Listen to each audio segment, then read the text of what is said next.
तो टीकाकार कहते हैं परमात्मा दुखी स्यात्, दुखी दुख अभिन्नत्वात् लोकवत। यदि परमात्मा सभी जगह गया, चला जाएगा, जीव में भी गया, जानवरों में भी गया, अन्य अन्नों में भी गया, स्त्री योनि में गया, जैसे दुखी मनुष्य दुखी होते हैं उसी प्रकार परमात्मा भी, जैसे मनुष्य सुखी हो दुखी होते उसी प्रकार परमात्मा भी सुखी दुखी हो जाएगा, क्योंकि सभी जगह गया, प्रवेश कर गया परमात्मा। तो परमात्मा दुखी स्या, दुखी हो जाएगा, दुख अभिन्नत्वात्, दुख के साथ अभिन्न होने से लोकवद, लोक के तो ये तो कहते हैं एकस्या सर्वात्मत्वे संसार दुखित्वम परस्य एव तदिति प्राप्तम अतः इदम उच्यते। एक का परमात्मा का एक का सर्वात्मत्व मान लेने पर एक का ही सर्वात्मत्व हो जाए, सर्वात्मत्व है ना, परमात्मा सभी जगह गया तो सर्वात्मत्व स्वीकार कर लेने पर उस परमात्मा में संसार दुखित्व का भी प्राप्त हो जाएगा। परमात्मा एक जो परमात्मा का ही सर्वात्मत्व हो जाने पर संसार दुखित्व की प्राप्ति हो रही है। एक परमात्मा भी सभी जगह गया है, उससे बिंदु सा कोई यही नहीं है। जैसे उनके सांख्यवादियों के मत में, योग मत वालों के मत में, मीमांसा, अरे चल मीमांसा को तो अरे मीमांसक भी ले लो और कौन ले लो, अरे नैयायिक ले लो, उनके मत में एक थोड़ी गया है, अनेक जीव हैं, अनेक जीव हैं, तो उनके एक के दुखी होने से दूसरा दुखी थोड़ी होता है। हमको प्रसन्नता है और दूसरे को व्यक्ति दुख है तो उसको देख करके हम सुख हो जा रहे हैं, होते नहीं होते, इसलिए उनमें दोष नहीं आ रहा तो आपके में दोष आ रहा है। नैयायिक आदि के जो अनेक जीव बात स्वीकार करते हैं तो उनके जीवों के दुख से ईश्वर को दुखी नहीं होता, ईश्वर दुखी नहीं होता, किंतु आप में आपके जीवों के दुखी से आपका परमेश्वर दुखी हो जाएगा क्योंकि आप एक परमेश्वर को छोड़कर दूसरे को मानते ही नहीं है। तो ये दोष है नैयायिक आदि के मत में नहीं प्राप्त हो रहा है। ऐसी प्राप्त हो जाने पर तो प्राप्त हो जाने अतः एकदम उच्चते, इसे कहते हैं, है ना, सूर्यो यथा सर्वलोकस्य चक्षुर न लिप्यते चाक्षुषेर बाह्य दोषैः एकस्तथा सर्वभूतान्तरात्मा न लिप्यते लोक दुखेन बाह्यः। कहते हैं यथा दृष्टांत है, यथा सूर्य सभी लोकों का चक्षु है, सारे लोक का कैसा है, चक्षु है, संपूर्ण जगत को प्रकाशन करता है, चक्षु है। ना लिप्यते चाक्षुषेर बाह्य दोषे, तो जैसे बाह्य दोषों से वो लिपायमान सूर्य नहीं होता। बाह्य चाक्षुष बाह्य रोज चाक्षुष दोष, चक्षु से होने वाले जो दोष है ना, चक्षु अवैति चाक्षुष, चक्षु में होने वाले दोष हैं, किसी को अच्छा देख लिया, किसी को खराब देख लिया, किसी गंदे में जगह में देख लिया, किसी राग देश आदि को देख लिया, तो उससे चाक्षुष दोषों बाह्य दोषों से चक्षु लिपायमान नहीं होता। संपूर्ण लोक का जो चक्षु सूर्य भगवान है वो लिपायमान नहीं होता। यथा दृष्टांत अब दाष्टान्त कहते हैं। तथा उसी प्रकार से एक जो परमात्मा है संपूर्ण भूतों के भीतर गया हुआ है, भूतांतरात्मा है, न लिप्यते लोक दुखेन बाह्य, जो लोक दुख जो बाह्य लोक दुख है उनसे लिपायमान परमात्मा नहीं होता। तो कहते हैं उसी को कहते हैं लोको, कहते हैं सूर्यो यथा चक्षुषः लो आलोकेन उपकारम कुर्वन् मूत्र पुरीसादि अशुचि प्रकाशनेन तद्दर्शिनः सर्वलोकस्य चक्षुरपि सन् न लिप्यते चाक्षुषेर अशुच्यादि दर्शन निमित्तेर आध्यात्मिक ही पाप दोषेर बाह्य चाक्षुष चा अशुच्यादि संसर्ग दोष है। कहते हैं जैसे सूर्य भगवान है चक्षु के ऊपर कैसे करने वाला है, अनुग्रह करने वाला, चक्षु अनुग्रह देवता है, तो आलोक के द्वारा उपकार करने वाला है, चक्षु के ऊपर अनुग्रह देव, चक्षु का अनुग्रह देवता है, अध्याय है ना, आदि देवता है। तो आलोक के द्वारा संपूर्ण जगत को उपकार करता हुआ, है ना, उपकार करता हुआ, प्रकाशन करता हुआ, मूत्र को पुरुष आदि को अशुच्च पदार्थ के प्रकाशन से उनके जो दोष तद्दर्शी उनको देखने वाला होने से तो संपूर्ण लोगों का चक्षु होता हुआ, मैंने सारे शुद्ध अशुद्ध जगह दोनों का भी देखने वाला, प्रकाशन करने वाला होने से संपूर्ण लोक का चक्षु सूर्य भगवान होता हुआ भी ना लिप्यते, संपूर्ण जगत का प्रकाशन करने वाला होता हुआ भी, चक्षु होता हुआ भी ना लिप्यते, चाक्षुष यानी अशुद्ध, चाक्षुष मतलब अशुच्यादि दर्शन निमित्त आध्यात्मिक पाप दोषों के द्वारा भाई अशुद्धि आदि संसर्ग दोषों के द्वारा वह सूर्य भगवान रूप चक्षु सूर्य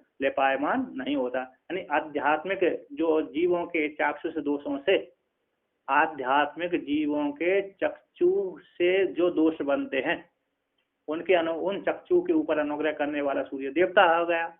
वो देवता उससे जीवों के चाक्षुष दोषों से वो सूर्य भगवान लिपायमान नहीं होता। यानी जीव के कर्मों से वो उसका अनुग्रह देवता, इंद्रिय का अनुग्रह देवता लिपायमान नहीं होता। तो उसी प्रकार आप कहते हैं एक संततः सर्वभूतांतरात्मा न लिप्यते लोक दुखेन भाई है। उसी प्रकार से एक तथा दाष्टान्त कहते हैं एक जो होता हुआ संपूर्ण भूतों के अंतर अवस्थित होता हुआ परमात्मा लोक दुखी जो भाई हैं उनसे लिपायमान नहीं होता। टीकाकार यहाँ पर कहते हैं अविद्यायाम प्रतिबिंबित चिद्धातुर अज्ञो भ्रांतो भवति। कहते अविद्या में प्रतिबिंबित जो चिद धातु है ना, चिद धातु अज्ञो भ्रांत होता है। अविद्या में प्रतिबिंबित चिद चेतन धातु जो अज्ञा है वही भ्रांत होता है। अविद्या में प्रतिबिंबित नहीं है, चलो अविद्या में प्रतिबिंबित था, है ना, अब उसने अपने स्वरूप को जान लिया, फिर वो भ्रांत नहीं होता। अविद्या वाला ही शांत होता है।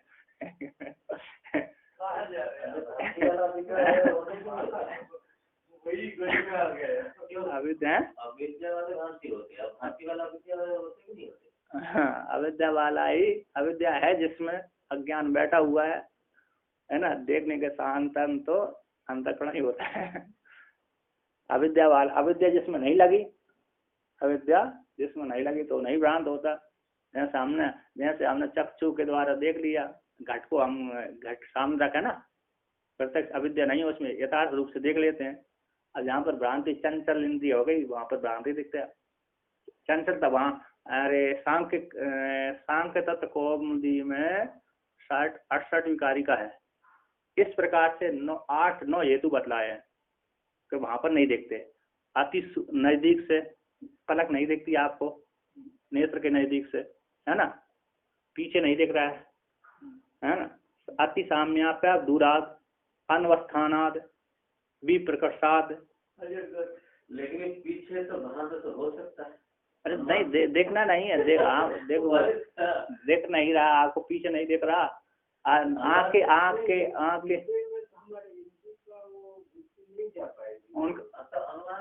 आप हम क्या बोल रहे हैं, उन्होंने ना देखना है ना। इस प्रकार से चक्षु के सामने भी, चक्षु के दूर सन्निकर्ष होता है ना, तो वहां चक्षु के नजदीक भी नहीं दिखता, आपके बाल नहीं दिखते आपको, ये इसके है ना, पलक के बाल नहीं दिखते। दूर है स्वर्ग आदि वो भी नहीं दिखते। भ्रांति जो यहाँ पर मन का अवस्थान नहीं हो रहा है वहां भी वो नहीं दिखता। भ्रांति से दूसरा ही दूसरा दिख जाता है, पीछे नहीं दिखता। अवरोध होगा, दीवार के उस पार क्या है उसको नहीं दिख रहा है। तो 7-8 हेतु वहां पर बता, 8 हेतु, हाँ, वो दृष्टिगोचर होता है। हाँ, तो यहाँ पर कहते हैं अविद्या मत अज्ञान, ओ सांग तत्वंती में है ना, तो है और तो अविद्या में प्रतिबिंब जो चित्त धातु है अज्ञा भ्रांत होता है। और भ्रांत कामादि दोष प्रयुक्त। भ्रांत कब, देखो भ्रांत कब होता है, यहाँ पर उसी का व्याख्यान कर दिया। तो अविद्या में प्रतिबिंब चित्त धातु अज्ञा भ्रांत होता है और भ्रांत से कामादि दोष से प्रयुक्त होता है। भ्रांत कब होगा, जब उस कामना आदि रहेगी ना, आदि से हो गए काम है, काम हो गए, इच्छा हो गई, प्रयत्न कुछ और हो गए, काम के बाद हो गए ना, अज्ञान हो गया, चंचलता हो गई। तो भ्रांत कब होता है, काम आदि शब्द है, काम मात्र अकेला नहीं है, काम क्रोध लोभ मोह, काम क्रोध लोभ मोह ये आदि होते हैं। अरे तो भ्रांति कैसे होगी, काम क्रोध लोभ, आप लोभ है नहीं है तो फिर आप उधर नहीं जाओगे, उसके लिए नहीं जाओगे, उधर प्रयत्न नहीं करोगे, बैठे रहोगे। कामना है, सबसे बड़ी कामना हो गई ना आपको, तो कामना है तो उसको व्यक्ति प्रवृत्त होता है। लोभ भी हो गया, राग से लोभ हो जाता है, हमको चाहिए तो हम उधर जाते हैं, प्रयत्न करते हैं। अब राग हमको नहीं बैठा, भले सामने कोई कुछ चीज बढ़ रही हो या तो हो रही हो, देख खड़ी हो, तो हम नहीं देखते उसको, हमको राग ही नहीं उसमें, है कि नहीं, प्रवृत्ति नहीं होती। प्रवृत्ति नहीं हो मतलब उनसे काम क्रोध लोभ आदि से प्रवृत्ति होती है, उनके प्राप्त हो गए तो राग बढ़ गए, प्राप्त नहीं हो तो बेखैर क्या हो जाएगा, हमको क्रोध आदि हो जाता है, स्मृति नाश हो जाती फिर बाद में। तो कहते हैं भ्रांति, और जो भ्रांति है कामाद्योग से प्रयुक्त, और कामाद्योग से प्रयुक्त होता है वो कर्म क्रूते, कर्म करता है, कर्म क्रूते है, हाँ, और तन निमित्तम, और कहते तन निमित्तम दो अच्छा दुखम, और उसके निमित्त जब कर्म करेगा, उस कर्म करेगा तो दुख होगा, चाहे सुख वाले कर्म करे तब भी दुख होगा, चाहे दुख वाले कर्म करे तब भी दुख होगा। दुख तो दोनों तरफ से होना है, सुख वाले हम ही करेंगे, स्वर्ग के लिए करेंगे कर्म, तब भी पहले तो धुआं तो झेलना ही पड़ेगी, जंगल से जाकर लकड़ी शुद्ध लानी पड़ेगी, तो लकड़ी जितने वो तो भविष्य में स्वर्ग प्राप्त होगा, हैं? हाँ, तब भी दुख है, तो स्वर्ग आदि के लिए भी दुख ही है। कहते हैं दुखम और स्वात्मनि, कहते हैं ये सारे दुख स्व आत्मनि अध्यस्यति, अपने आत्मा में अध्यास कर लेता है। अंतःकरण के धर्मों को, अंतःकरण के धर्मों को जीवात्मा अपनी कूटस्थ आत्मा में अध्यारोप कर लेता है, जीवात्मा, ईश्वर नहीं करता। किंतु कहते हैं उसी अलग करते हैं, परमात्मा तू निरबध्या विध्यत्वात् दुख साधन शून्यत्वात् ना दुखी, किंतु जो परमात्मा है निर्बध्यत होने से, दोष से रहित होने से, अविद्या रूप जो दोष था उस दोष से रहित होने से, और दुख के साधनों से शून्य होने से, दुख के साधन से, दुख के साधन थे कौन, काम क्रोध लोभ मोह आदि जो थे, कर्म आदि थे, उनके साधनों से शून्य होने से ना दुखी परमात्मा, परमात्मा कैसे दुखी नहीं होता है, तब तो इसलिए ना प्रयोजको हेतु है ना, उसमें प्रवृत्ति का हेतु कर्मों, तो उसका तो दुखी नहीं हुआ, दुख के साथ काम क्रोध लोभ मोह आदि है, तो काम क्रोध के प्रवृत्ति के हेतु कौन हो गए, कर्म थे, तो तब तो इसलिए परमात्मा ना प्रयोजक हेतु, उस कर्म को करने का प्रवृत्ति है ना, कर्म के संबंध वाला नहीं होता, प्रयोजक है, कर्म का हेतु नहीं बनता। जो दुखी का हेतु कौन है, कर्म बनते हैं, दुख का हेतु जो कर्म है वो कर्म है, कर्म का हेतु वो नहीं बनता, तथा इसलिए वो परमात्मा उसमें काम क्रोध लोभ आदि न होने कारण वह ततो न प्रयोजको हेतु, दुख के प्रयोजक का जो हेतु कर्म है आदि नहीं करता, उसका कर्म का प्रेरक नहीं बनता, कर्म का हेतु नहीं बनता, दुख का हेतु नहीं बनता, यानी कर्म नहीं करता, उसके साथ प्रयोजक संबंध नहीं बनता, कर्मों के साथ उसका परमात्मा का संबंध नहीं होता। कहते लोको हेतु, कहते ना इसी हेतु से ना प्रयोजको हेतु है ना, अविद्या का हेतु नहीं है, कर्म का हेतु वो नहीं, प्रेरक नहीं होता है, कर्म का दुखी का हेतु वो नहीं बनता, कर्म का प्रेरक नहीं होता। कहते लोको ही अविद्या स्वात्मनि अध्यस्य तस्तया कर्म काम कर्म उद्भवम दुखम अनुभवती, यानी क्योंकि जो लोक है, मनुष्य पुरुष है, अविद्या के द्वारा आत्मा में अध्यास करके उस अविद्या से काम कर्म के उद्भव, काम कर्मों के जो उद्भव दुख है उस दुख को अनुभव करता है, काम हो गया कर्म हो गया, उनसे काम कर्मों से उत्पन्न होने वाला जो दुख है उससे उस दुख को अनुभव करता है।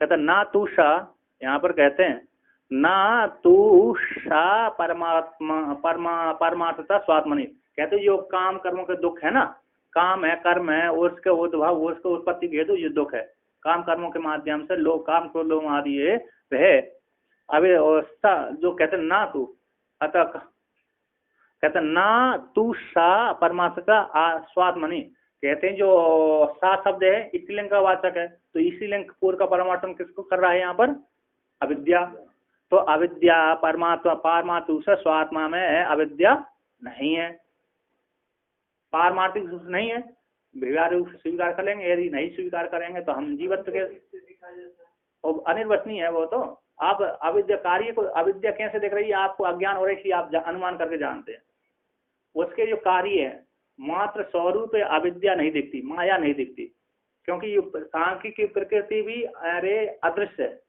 दृश्य कोटि में, यहाँ पहले आप ब्रह्म सूत्र में पढ़े थे, कई बार आया कि सांख्य की जो प्रकृति कैसे अदृश्य है, यहाँ पर अदृश्यत्वादि अधिकरण आया था ना, तो अदृश्यत्वादि अधिकरण में सांख्य की प्रकृति को अदृश्य स्वीकार किया है, ऐसे सांख्यवादी मानते हैं।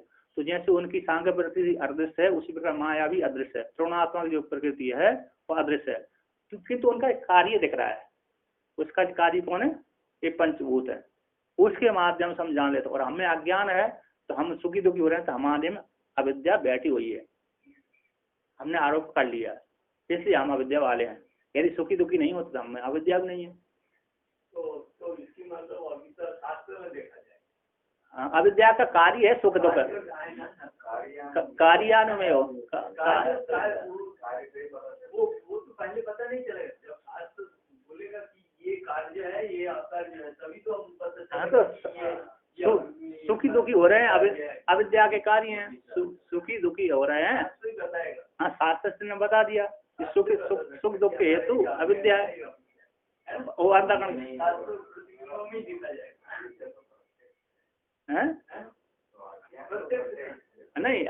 सुख दुख को लेकर के हम अविद्या का आरोप कर रहे हैं। मैं सुखी हूँ दुखी हूँ, अज्ञान साक्षी के द्वारा वैसा अविद्या को जानता है शास्त्र क्या है, जगत क्या है, कुछ भी नहीं जानता है, तो उसको क्या अविद्या क्या है, क्या अब हाँ, और वहाँ पर देखो सुसुप्ति में भी साक्षी के द्वारा बात होती है। हम सुखम स्वापसम नाम किंचित अवेदिशम, अविद्या को साक्षी वहाँ पर प्रकाशन करता है। न हम सुखम स्वापसम न किंचित अवेदिशम, मैंने कुछ नहीं जाना, तो यहाँ पर अविद्या को उसने जाना, साक्षी ने प्रकाश किया।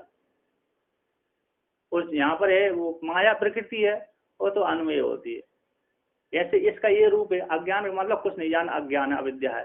इतना अकेला आपको अनुमान हो रहा है, इतना आपको ज्ञान हो रहा है। ये जो सिद्धांत सब तो वही अविद्या, हाँ, अविद्या को लेकर है। पकड़ने के लिए अविद्या जान ली गई कि सुसुप्ति में जैसे आप अज्ञान से सो रहे थे, आज मैंने जान लिया अविद्या है, वही सुखी दुखी हो रहे हैं अविद्या है। आप सुखी दुखी है तो अविद्या है आपके पास। मुख्य बात है जिसमें कर्ता भोक्तापन है उसमें अविद्या है, और जिसमें कर्ता पड़ता भोक्ता नहीं है उसमें अविद्या भी नहीं है। हाँ, अविद्या की अविद्या, हाँ, काम कर्म से जो मूल है अविद्या है उसकी, ये वही बता ही दे। कहते सब है अविद्या परमात्मा पारमार्थिक रूप से स्वात्मा में नहीं है अविद्या ना। कहते हैं उसी अब दृष्टांत को लेकर कहते हैं, उसी को कहते हैं यथा रज्जु सुक्ति का ऊखर गगनेशु सर्प रजत उद है कमलानी न रज्ज्वादीनां स्वतो दोष रूपाणी संति। यथा जिस प्रकार से रज्जु है सुक्ति का है, और एक है ऊखर है, मरुभूमि हो गई, गगन हो गई, इन गगनों में इनमें सर्प रजत उद यानी उदक है, क्या हो गया जल हो गया, और उद यानी जल हो गया, और कमल यानी पुष्प हो गया। वो उदक यानी उद यानी जल, और कमल यानी पुष्प है ना। तो ये सारे अरे वो तो शब्द जल का वाचक होता है, कमल यानी पुष्प होता है, कमल यानी कमल। बहुवचन कह दिए ये सारे। गगन का भी खा जाएगा पदार्थ है।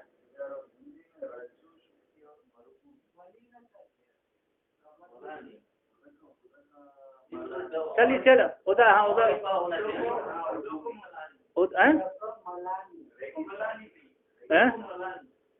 चलो उदक मलानी करेंगे ना हम, तो गगन का कोई कार्य बताओ, गगन का कार्य क्या है?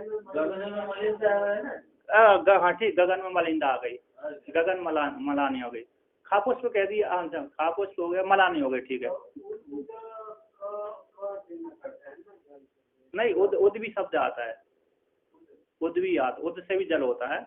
यहाँ पर मलानी ठीक है, मलानी मतलब तल मलिनता, आकाश में तल मलिनता लालिमा, ठीक है। तो यहाँ पर कहते हैं सुक्ति का हो गया रज्जु हो गई, रज्जु का सर्प हो गया, सुक्ति का हो गया रजत हो गया, और ऊकर का हो गई उदक हो गए, मरुभूमि में उदक जलता है, तो गगन में मल हो गया यानी तल मलिनता हो गई।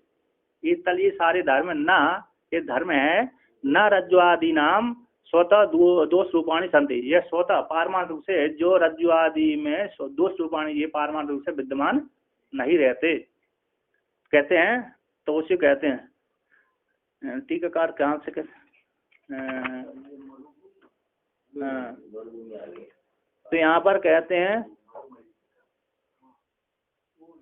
हाँ लिख दिया वो हम काट के हाँ आ गया तो यहाँ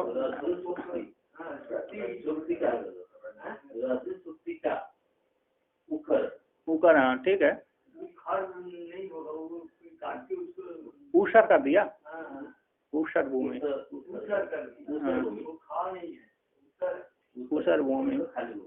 तो यहाँ पर कहते हैं, देखो आ कहते हैं संसर्गिणी विपरीत बुद्धि अध्यास निमित्तात तद दोषवद विभाव्यन्ते।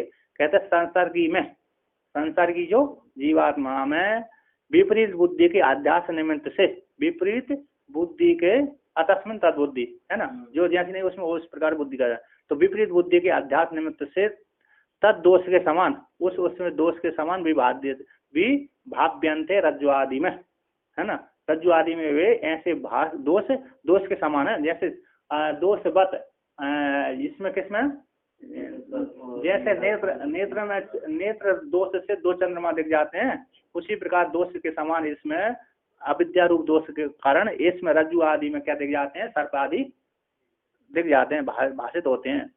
कहते हैं ना तद दोष ही तेसाम लेपो विपरीत बुद्धि अध्यास बाह्या ही ते हियनको के ते वे विपरीत बुद्धि के द्वारा, विपरीत बुद्धि अध्यास भाई वे और तेसाम उन दोषों से किन दोषों से, सर्प हो गया, रजत हो गई, आकाश से तलमलिनता आदि हो गए, मृग मनुष्य आदि हो गए, इन दोषों से उनका रज्जु आदियों का संबंध लेश मात्र भी संबंध नहीं होता है ना। तो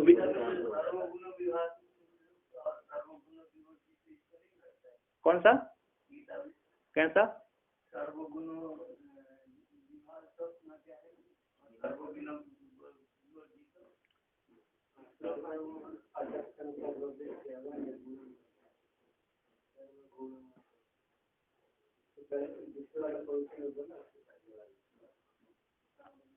हाँ सारे गुणों से विभाग परमात्मा है, उसमें कुछ नहीं है,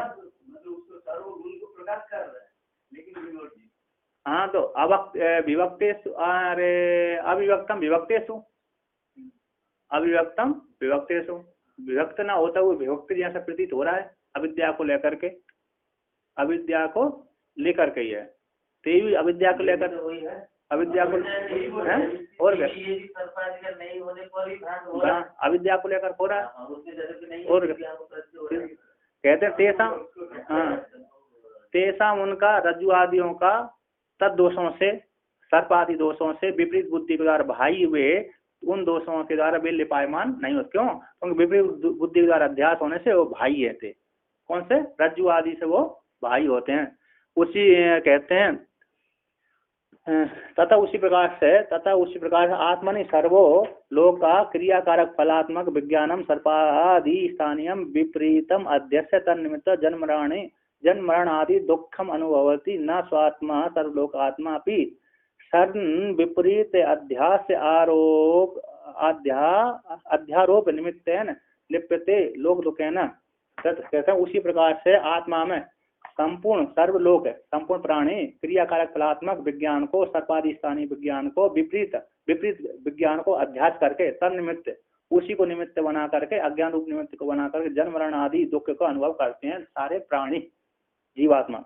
ना तू आत्मा, किंतु आत्मा ऐसी नहीं करती। सर्वलोकात्मा जो संपूर्ण लोकात्मा है उस प्रकार की नहीं है।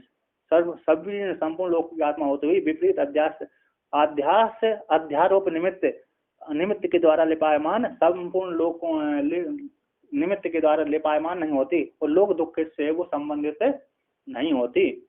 जब संपूर्ण लोकों की आत्मा है वह होती हुई विपरीत अध्यारोप निमित्त रूप दोष लोक दुख के द्वारा वह लिपायमान आत्मा नहीं होती।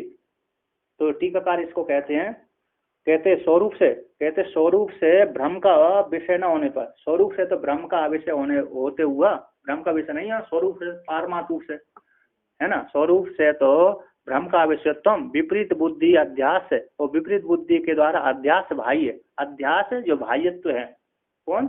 सर्प आदि, अध्यास के द्वारा बाह्यत्व रज्जु आदि नाम, रज्जु आदि का होता है आटा स्वरूप से उनमें लेपायमान नहीं होते, स्वरूप से उनमें नहीं है। यदि स्वरूप से नहीं, यदि हो गए उनको मान लिया जाए तो अविद्या है ना। विपरीत बुद्धि अविद्या। राज्य में भी लगे ना आपको कारण। तो जैसे यदि देखो रज्जु आदि में यदि पारमार्थिक रूप से यदि सर्प स्वीकार कर लेंगे तो कभी हटेगा ही नहीं। क्या नहीं वहाँ हटेगा? वो सर्प की कभी निवृत्ति होती नहीं है। कहते तो स्वरूप से तो ब्रह्म का विषय ना होते विपरीत बुद्धि अध्यास द्वारा बाह्यत्व रज्जु आदि से बाह्य है, अतः उनसे संबंधित नहीं होता। रज्जु आदि से सर्प आदि का उन रज्जु से संबंध नहीं होता क्योंकि भाई है वो। रज्जु आदियों का उनसे संबंध नहीं होता। किनसे संबंध नहीं होता? सर्प आदि से संबंध नहीं होता। तथा उसी प्रकार से चेतन परमात्मा का उपाधि स्वरूप से ही संबंध होता है। उपाधि से रहते, उपाधि स्वरूप से अध्यास का आश्रय होने पर भी अध्यास का अधिष्ठान है। अधिष्ठान नहीं होगा तो यार जैसे रस्सी रूप अधिष्ठान नहीं होगा तो सर्प भी दिखता नहीं है। रस्सी रूप अधिष्ठान ना होता सर्प भी नहीं देगा। सादृश्य को लेकर के वो भ्रांति होते हैं। जैसे रस्सी में ही सर्प की भ्रांति, लकड़ी की भ्रांति, भूछिद्र की भ्रांति और माला की भ्रांति होती है।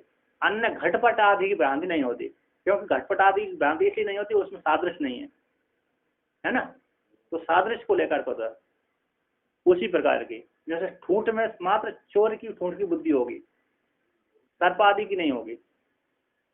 कहते हैं चेतन उसी प्रकार उपाधि के स्वरूप से चेतन का भी उपाधि स्वरूप से अध्यास का आश्रय होने मान लेने पर भी निरूपाधिक, कहते हैं निरूपाधि उपाधि से रहित बिंब कल्प के समान ब्रह्म रूप से अध्यास का अनाश्रय होने से, अध्यास का आश्रय न होने से बिंब कल्प का है ना स्वर पारमात्म से अध्यास का आश्रय न होने से, अध्यास अनाश्रय होने से न, कहते हैं न दुखित प्राप्ति, उसमें परमात्मा में दुखित प्राप्ति नहीं होती। आता तो उसमें पारमात्म से अविद्या विद्यमान नहीं है। जब पारमात्म से अध्यास का आश्रय न होने से, उपाधि को लेकर के अध्यास का आश्रय होने से, तो उपाधि का आश्रय वाला होने से उसकी जीव व्यक्ति दुखी होते हैं। किंतु पारमार्थिक रूप से निरुपाधिक उपाधि से रहते बिंब कल्प के साथ ब्रह्म स्वरूप से उसमें अध्यास का आश्रय न होने से, उसमें अविद्या न होने से वो परमात्मा लोगों के दुख से दुखी नहीं होता। कहते हैं कुतः किसी हेतु से वो परमात्मा रूप है, वो परमात्मा है, लोगों के दुख से दुखी नहीं होता। कहते हैं कुतः इस हेतु से कहते हैं कि भाई है, वो भाई है, लोग के दुख से अविद्या कल्पित है, भाई है, परमात्मा में नहीं है। कहते रज्जु आदि बद एव विपरीत बुद्धि अध्यास भाइयों ही सा, कहते जो भाई दोषों से रज्जु आदि के समान, रज्जु आदि में सर्प नहीं है किंतु अज्ञान से व्यक्ति आरोपण कर लेते हैं तो वो दुखी। रज्जु भी दुखी नहीं होती, जिसने आरोप किया वही दुखी होता है। तो पता ही नहीं है कौन आरोप किया है। हाँ पता नहीं, वो इधर पड़ा है कला तो यहाँ पर कहते हैं रज्जु आदि के समान रज्जु आदि के समान ही, और जैसे रज्जु में सर्प नहीं होता उसी प्रकार ही विपरीत बुद्धि के द्वारा अध्यास जो भाई होते हैं, कौन, सुख दुख आदि, तो कल्पित होते हैं। इसी जिसने कल्पना की उसी में होते हैं, जिसने कल्पना नहीं करी उसकी नहीं। उस परमात्मा में कल्पित है ही नहीं है, अध्यास उसने अविद्या स्वीकार किया ही नहीं है, तो नहीं किया तो अरे उसमें दुख सुख दुख आदि नहीं होते। अब उसी को